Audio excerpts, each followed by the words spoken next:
got so much motherfucking design on right now. Bring it down, nigga, come out, got 3 whole thoughts on the block. Assalamualaikum warahmatullahi wabarakatuh. Sebelumnya mohon izin kepada Bapak Muhammad Ahyar, SEMM, kami dari kelompok 6 akan menjelaskan materi mengenai perencanaan dan pengambilan keputusan 1. Saya Hafifah Aulia Zahra. Saya Nurul Sakinah. Saya Lidi Octavia Ambrani.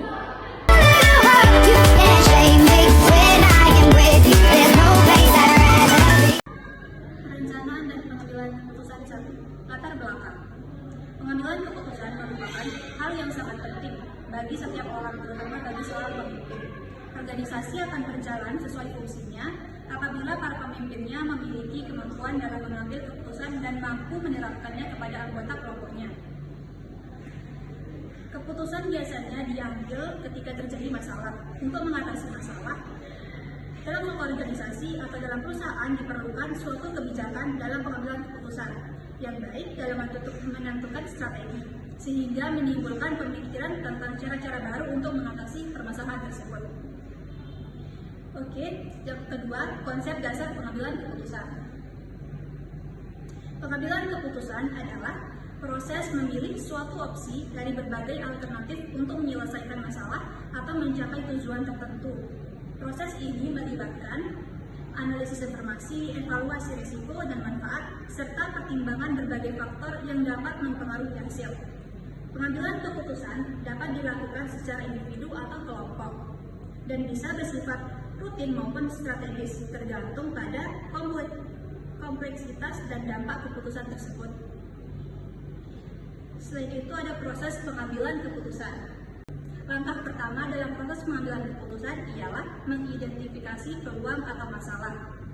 Manajer harus mampu mengidentifikasi isu-isu yang berdampak pada operasional atau arah strategis perusahaan, seperti penurunan kinerja, ancaman dari pesaing, atau munculnya kesempatan baru yang bisa dimanfaatkan. Langkah kedua yaitu mengumpulkan informasi yang relevan. Data yang akurat dan lengkap sangat penting agar keputusan yang diambil berdasarkan fakta. Informasi ini bisa berupa data finansial, laporan pasar, tren industri, hingga masukan dari berbagai departemen dalam perusahaan. Langkah ketiga yaitu menyelesaikan masalah atau memanfaatkan peluang yang ada. Proses ini biasanya melibatkan pemikiran kreatif serta diskusi antar tim untuk menghasilkan sebanyak mungkin opsi. Dan langkah keempat yaitu masing-masing opsi harus dievaluasi secara kritis. Kriteria evaluasi meliputi efektivitas, efisiensi biaya, waktu pelaksanaan, serta dampak yang panjang. Teknik-teknik analisis keputusan seperti analisis SWOT, yaitu strength, weakness, opportunities, and threats, analisis biaya manfaat, atau analisis risiko dapat digunakan untuk memilih alternatif. Langkah kelima, yaitu manajer harus memilih alternatif yang dianggap paling sesuai dengan tujuan perusahaan dan paling realistis untuk dilaksanakan. Yang keenam, setelah keputusan diambil, langkah berikutnya adalah implementasi. Manajer harus memastikan bahwa keputusan dilaksanakan sesuai dengan rencana. Ini melibatkan alokasi sumber daya yang tepat, penugasan tim, serta komunikasi yang efektif kepada semua pihak yang terkait dalam pelaksanaan. Dan langkah yang terakhir itu, setelah keputusan diimplementasikan, penting untuk melakukan pemantauan dan evaluasi untuk memastikan keputusan tersebut menghasilkan hasil yang diharapkan. Jika hasilnya tidak sesuai, maka perlu dilakukan penyesuaian atau tindakan korektif.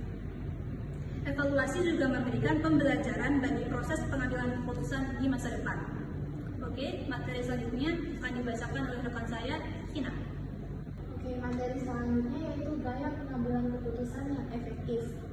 Gaya pengambilan keputusan manajemen yang efektif dalam praktik meliputi beberapa pendekatan, antara lain yang pertama yaitu partisipatif.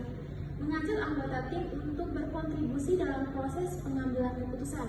Ini meningkatkan keterlibatan dan sering menghasilkan keputusan yang lebih baik karena berbagai perspektif dipertimbangkan. Yang kedua yaitu analitis.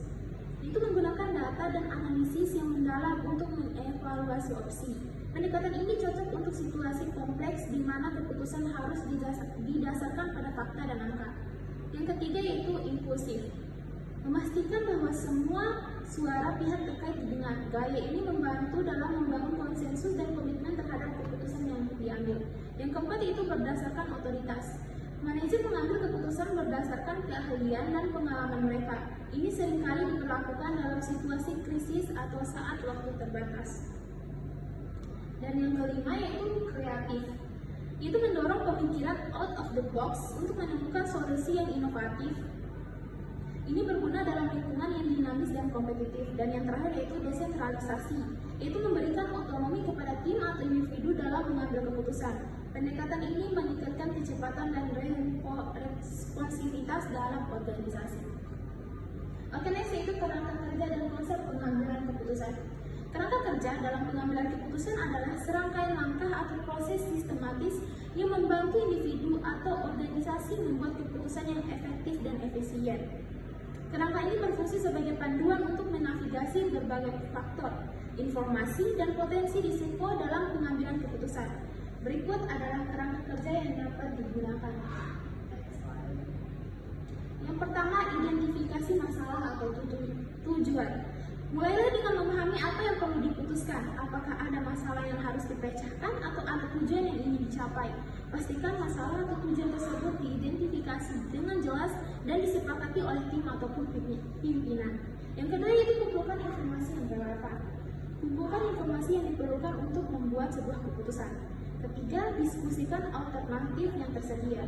Dalam organisasi sederhana, keputusan biasanya dapat diambil lebih cepat dengan mendiskusikan beberapa alternatif solusi bersama tim.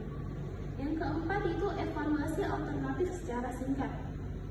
Setelah beberapa alternatif muncul, lakukan evaluasi sederhana dengan mempertimbangkan aspek-aspek utama seperti biaya, waktu pelaksanaan, dan dampak. Yang kelima yaitu ambil keputusan. Setelah semua alternatif dipertimbangkan, ambil keputusan. Ini bisa dilakukan oleh pemimpin tim atau dengan konsensus bersama, tergantung pada struktur organisasi tersebut. Dalam organisasi kecil, keputusan seringkali bisa diambil dengan cepat. Pastikan keputusan tersebut diambil dengan keyakinan dan segera siapkan langkah berikutnya. Yang keenam yaitu implementasi keputusan. Setelah keputusan diambil, segera laksanakan. Rencana sederhana bisa cukup, seperti membagi tugas kepada anggota tim dan menetapkan tenggat waktu. Dan terakhir itu pantau hasil dan lakukan penyesuaian jika diperlukan. Setelah keputusan, pantau hasilnya. Dalam organisasi sederhana, umpan balik dapat dikumpulkan lebih cepat karena jalur komunikasi lebih pendek. Jika masalah muncul, lakukan penyesuaian. Berikut juga kerangka yang dapat digunakan dalam pengambilan keputusan. Ada 4 yaitu kerangka analisis SWOT. Kerangka analisis SWOT digunakan untuk menilai kekuatan, kelemahan, peluang, dan ancaman dalam mengambil keputusan. Yang kedua, analisis cost benefit, melibatkan evaluasi biaya versus manfaat dari berbagai alternatif sebelum memutuskan yang terbaik. Yang ketiga yaitu decision matrix, alat untuk mengevaluasi berbagai alternatif berdasarkan kriteria yang sudah ditetapkan dan memberikan bobot pada masing-masing kriteria. Dan yang terakhir itu PDCA untuk check up, siklus yang digunakan dalam pengambilan keputusan berbasis berkelanjutan. Oke, baik, selanjutnya mengambil keputusan dalam organisasi sederhana.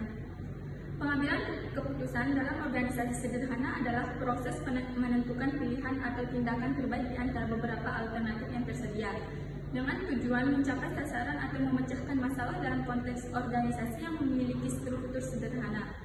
Organisasi sederhana biasanya memiliki ciri-ciri seperti jumlah anggota yang sedikit, struktur hierarki yang tidak rumit, dan prosedur kerja yang lebih fleksibel. Keputusan-keputusan di dalamnya cenderung diambil secara langsung oleh pemilik atau pemimpin, tanpa banyak tingkatan birokrasi. Berikut cara mengambil keputusan dalam organisasi yang sederhana. Yang pertama, fokus pada hal yang penting. Dalam organisasi kecil atau sederhana, keputusan seringkali terkait dengan operasi sehari-hari. Jadi, fokuslah pada hal-hal yang mendasar dan penting. 2. Komunikasi langsung. Karena jumlah anggota organisasi biasanya lebih sedikit, manfaatkan komunikasi langsung untuk mempercepat proses diskusi dan umpan balik. Yang ketiga, keputusan berbasis data praktis. Gunakan data yang mudah didapat dan relevan tanpa perlu analisis yang rumit. Yang keempat, pengambilan keputusan cepat. Hindari birokrasi atau proses yang bertele-tele dan fokus pada implementasi yang cepat dan efisien. Dengan pendekatan ini, organisasi yang lebih sederhana dapat membuat keputusan yang efektif tanpa memerlukan kerangka kerja yang kompleks atau proses yang berlarut-larut. Jadi, kesimpulannya adalah pengambilan keputusan adalah proses pemilihan di antara berbagai alternatif untuk menentukan tindakan yang paling tepat dalam mencapai tujuan. Pengambilan keputusan efektif perlu analisis yang cermat terhadap situasi serta evaluasi atas konsekuensi dari setiap alternatif yang dipilih. Oke, hanya itu materi yang dapat kami sampaikan. Jika ada yang salah dan kurang mohon dimaafkan. Wabillahi taufiq wal hidayah. Wassalamualaikum warahmatullahi wabarakatuh.